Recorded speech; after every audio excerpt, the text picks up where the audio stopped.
శ్రీమాత్రే నమ. జై గురు దత్తాత్రేయ నమ.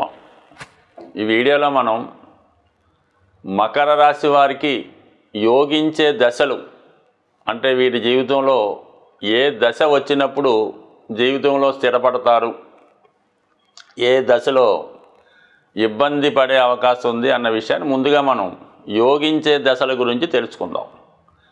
ఒక విధంగా మకర రాశి వారికి యోగించే దశలో ఎక్కువ కాలం ఉండడం జరుగుతూ ఉంటుంది. అంటే వీళ్ళకి ఏంటంటే శుక్ర మహాదశ, బుధ మహాదశ, శని మహాదశ, అలాగే రాహు మహాదశ యోగించడం జరుగుతుంది.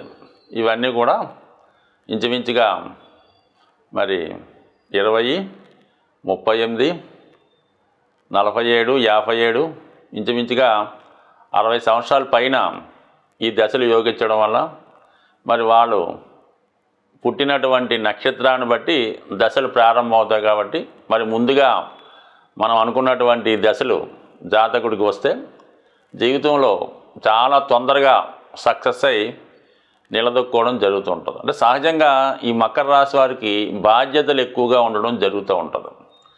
అందువల్ల ఏంటంటే వీళ్ళు చిన్నప్పటి నుంచే తల్లిదండ్రుల బాధ్యత, అన్నదమ్ముల బాధ్యత మోయవలసి ఉంటుంది.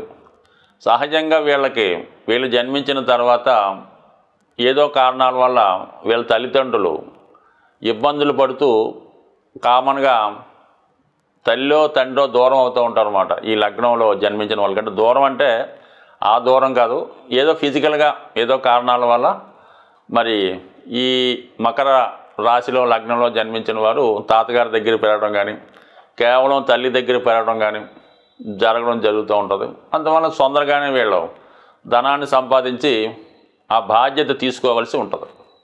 సో అందువల్ల ఏంటంటే ఈ మకర రాశి వాళ్ళు చాలా ప్రాక్టికల్గా ఉంటారు. ఎక్కువగా వీళ్ళకి అంటే రవి రాజగ్రహం అష్టమాధిపతి అవుతూ ఉంటాడు.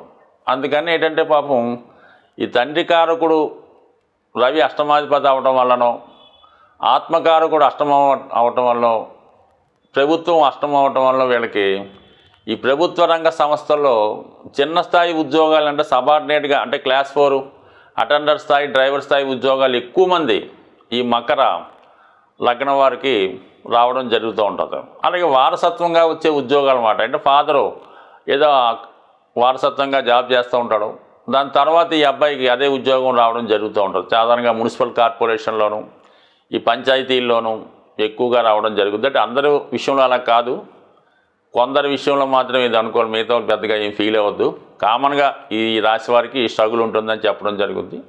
అలాగే వీళ్ళు కార్మిక నాయకులుగా సాధారణ స్థాయిలో అంటే ఇక్కడ ఈ రాశికి శని లగ్నాధిపతి అవుతూ దశమంలో ఉచ్చి పొందుతాడు. అయితే వీళ్ళు చిన్న స్థాయి నుంచి పెద్ద స్థాయికి వెళ్ళే అవకాశం ఉంది. అంటే ఒక కార్మిక నాయకుడిగా జీవితం స్టార్ట్ చేసి మరి గొప్ప లీడర్గా, అంటే ప్రపంచ స్థాయి భారతదేశంలో నెంబర్ 1గా కూడా ఎదిగే వాళ్ళు కూడా ఉన్నారు. అమెరికా రాష్ట్రాన్ని కూడా ప్రెసిడెంట్లుగా చేసిన వాళ్ళు ఈ మకర లగ్నం వాళ్ళు కూడా ఉన్నారు. బట్ ఏదైనా కామన్గా ఈ మకర రాశి వాళ్ళు ప్రారంభంలో జీవితంలో కష్టాలు అనుభవించి తర్వాత పైకి రావడం జరుగుతుంది. వీళ్ళకి శని మహాదశ జీవితంలో బ్రహ్మాండంగా యోగిస్తుంది. మరి ప్రారంభంలో ఈ దశ వచ్చినా, చదువుకున్న టైంలో ఈ దశ వచ్చినా చాలా ప్రాక్టికల్గా అటు కుటుంబ బాధ్యతలు మోస్తూ తనకు తాను పోషించుకుంటూ తనకు తాను ఇంప్రూవ్మెంట్ చేసుకుంటూ ఒక క్రమశిక్షణగా చాలా నిజాయితీగా రావడం జరుగుతుంది. మొత్తం మీద ఈ మకర లగ్నం వారికి శని మహాదశ వస్తే జీవితం స్థిరపడిపోయినట్టే. దాని తర్వాత ఇంక జీవితాంతం వారు దేనికోసం బాధపడక్కర్లేదు, అంత ఉన్నత స్థాయికి తీసుకెళ్తూ ఉంటుంది. అటు ధనాధిపతి అవుతుంటాడు, ఇటు దశమ స్థానంలో ఉచ్చి పొందుతూ ఉంటాడు. అయితే దాని తర్వాత శుక్ర మహాదశ అంటే శుక్రుడు ఈ రాశి వారికి యోగకారకుడు, పంచమ దశమాధిపతిగా అటు సంతానాన్ని, అటు ఉద్యోగాన్ని, అటు భార్యని, అలాగే కంఫర్ట్స్ని ఇవ్వడం జరుగుతూ ఉంటుంది. ఒక సంతోషకరమైన జీవితం ఈ శుక్ర మహాదశలో వీళ్ళు పొందడం జరుగుతూ ఉంటుంది. ఇది 20 సంవత్సరాల పాటు జాతకుడిని ఏ స్థాయిలో ఉన్న ఒక గృహాన్ని, ఏదో సినిమాలో చెప్పినట్టు చక్కని సంసారం, మంచి గృహం, అందమైన భార్య, హ్యాపీగా ఉన్నంతలో ఆనందంగా ఉండడానికి ఈ శుక్ర మహాదశ జీవితంలో వీళ్ళని స్థిరపడేలా చేస్తుంది. అయితే ఇమీడియట్గా వచ్చినటువంటి రవి మహాదశ జాతకుడికి చాలా వరకు పనిష్మెంట్ ఇస్తుంది. కాబట్టి శుక్ర మహాదశలో కూడా చాలా జాగ్రత్తగా ఉండవలసి ఉంటుంది. అంటే ఎలాగా, చాలా నిజాయితీగా చట్టానికి లోబడి మన ధర్మానికి లోబడి ఉండవలసి ఉంటుంది అన్నమాట. అలాగని శుక్ర మహాదశలో ఏదన్నా తప్పు పని చేస్తే తర్వాత వచ్చే రవి దశ శుభ్రంగా క్లీన్ చేస్తూ ఉంటుంది అన్నమాట. ఏదైనా శుక్ర మహాదశ అన్నది ఈ జీవితంలో సుఖపడే దశ, శని మహాదశ స్థిరపడే దశ. ఇక బుధ మహాదశ విజ్ఞానాన్ని, జ్ఞానాన్ని, జీవితం ఎలా బతకాలి, ఎంత లాజిక్గా ఉండాలి, ఎక్కడ ఏ విధంగా ప్రవర్తించాలి, ఎక్కడ పెరగాలి, ఎక్కడ తగ్గాలి అన్నది బుధుడు వీళ్ళకి నేర్పడం జరుగుతూ ఉంటుంది. అంటే షష్ఠ భాగ్యాధిపతిగా, అంటే పోలీస్ ట్రైనింగ్ లాంటిదన్నమాట. షష్ఠ భాగ్యాధిపతి అంటే మరి మిలిటరీలో చేరిన వాళ్ళకి ముందు ట్రైనింగ్ ఇస్తారు, సగం మంది అక్కడే వెనక్కి వచ్చేస్తుంటారు అనమాట. కానీ తర్వాత మంచి భవిష్యత్తు ఉంటుంది. బట్ ఈ విధంగా బుధుడు వాళ్ళకి ఎలా బతకాలో నేర్పుతాడు, ధనం ఎలా సంపాదించాలో నేర్పుతాడు, అలాగే ఎలా పొదుపు చేసుకోవాలో చెప్పడం జరుగుతుంది. చివరికి భక్తి పుణ్యాన్ని కూడా వచ్చే జన్మ కూడా బాగుండేలాగా వీళ్ళు జాగ్రత్త పడడానికి ఈ బుధ మహాదశ వీళ్ళకి యోగిస్తుంది. ఈ 3 దశలు కూడా చాలా హ్యాపీ. అయితే ఇంకా రాహు మహాదశ. రాహు మరి శనిలాగే ఈ రాశి వారికి ధనాధిపతిగా ఉండడం జరుగుతుంది. అయితే రాహులో కొంత కల్తీ ఉంటుంది.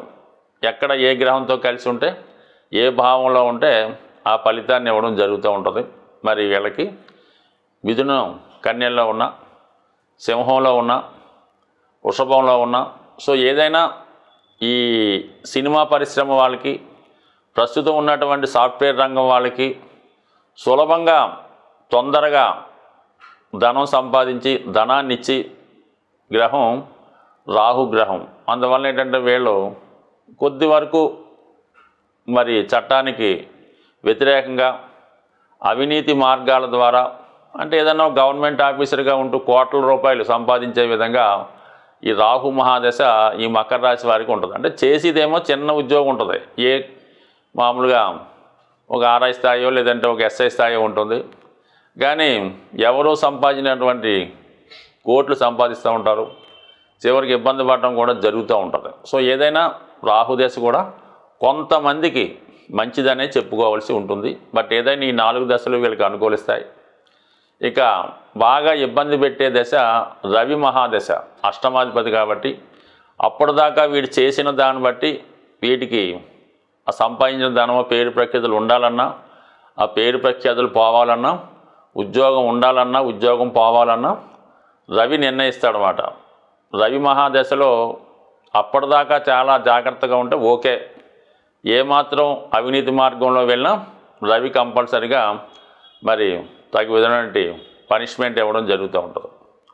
ఇక చంద్రమహాదశ ఈ రాశి వారికి సప్తమాధిపతి అవ్వటం వల్ల ఒక విధంగా చంద్రుడి యొక్క బలాన్ని బట్టి ఆధారపడి ఉంటుంది అన్నమాట. అంటే చంద్రుడు మనకి ఈ తిథుల ప్రకారం ఆ చంద్రుడికి అధిపతులు మారుతూ ఉంటారు అన్నమాట. సో ఉదాహరణకి అష్టమంలో పుడితే రాహు యొక్క ప్రభావం ఉంటుంది. ఈ విధంగా కొంత ఆ సబ్జెక్టు వేరు, కానీ మొత్తం మీద అంటే చంద్రుడి యొక్క స్థితిని బట్టి ఫలితం రావడం జరుగుతూ ఉంటుంది. అందుకనే మకర రాశి వారికి వివాహం తర్వాత జీవితం ఒకలా ఉంటుంది, వివాహానికి ముందు ఒకలా ఉంటుంది. కాబట్టి మొత్తం మీద చంద్రుడు పెద్దగా వీళ్ళకి యోగించడు. అంటే రవి ఇచ్చిన ఫలితం ఇంచుమించు చంద్రుడు కూడా ఇచ్చేస్తుంటాడు అన్నమాట. ఆ విధంగా ఉంటుంది. కుజుడు చాలా వరకు సొంత గృహాన్ని ఇచ్చినప్పుడు కూడా కొంతవరకు అన్నదమ్ముల వాళ్ళు ఇబ్బంది పెడుతుంటాడు, వైవాహిక జీవితంలో చికాకులు వస్తుంటాయి, అధికారుల వల్ల ఇబ్బందులు. మొత్తం మీద కుజుడు ఇబ్బంది పెట్టే గ్రహం, రవిచంద్రులు ఇబ్బంది పెట్టే గ్రహం. ఇంకా గురువు సాధారణంగా ఏంటంటే ఎవరికి పెద్దగా కష్టపెట్టడం, కానీ తెలియకుండానే కొంత ఇబ్బంది పెడుతూ ఉంటాడు. అందువల్ల ఏంటంటే గురుదశ కూడా పెద్దగా యోగించే అవకాశం లేదు. బట్ ఏదైనా మకర రాశి వారికి 4 దశలు యోగిస్తూ ఉంటాయి. అంటే వీళ్ళు ఎక్కువగా హనుమాను, అంటే మంగళవారం రోజు హనుమాన్ ఆంజనేయ స్వామి గుడికి వెళ్ళి ఆంజనేయుని పూజించుకోవడం, హనుమాన్ చాలీసా చదువుకోవడం మంచిది.